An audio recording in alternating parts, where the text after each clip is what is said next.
வணக்கம். இதோ நம்ம படத்துல பாத்துட்டு இருக்கிறது வெற்றி வேருங்க. இந்த வெற்றி வேர் இந்த வெயில் காலத்துக்கு ரொம்பவே நல்லதான ஒரு பொருளாகும். இது எல்லா நாட்டு மருந்து கடைகள்லயும் நிறைய மருத்துவ கடைகள்லயும் கட்டாயம் கிடைக்குங்க. இந்த வெற்றி வேர் சாதாரணது இல்ல. வெற்றி வேரை மாலையா தொடுத்து நம்ம சாமிக்கு அணிவிக்கும் பொழுது சாமியோடைய உள்ளம் குளிர்ந்து நம்ம கேட்கிற எல்லா வரங்களையும் கொடுப்பாங்க.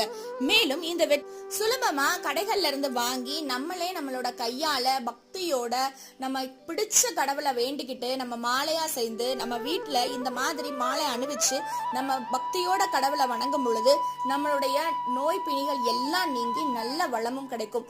மேலும் இந்த வெற்றி வேற ஒரு சின்னதா ஒரு முடிச்சு மாதிரி பண்ணி நம்மளுடைய வீட்டு வாசல்லையும் நம்மளோட பூஜை அறையிலையும் வைக்கும் பொழுது நம்ம வீட்டை சுத்தி இருக்கிற நம்ம வீட்டுக்குள்ள இருக்கக்கூடிய துர்தேவதைகள் எல்லாம் வெளியே போய் மகாலட்சுமி கட்டாயம் வாசம் செய்யும். வெற்றி வேற 2 தண்ணியில போட்டு நம்ம பூஜை அறையில வச்சு நைவேத்தியம் செய்வோம். ஓம் நமச்சிவாய.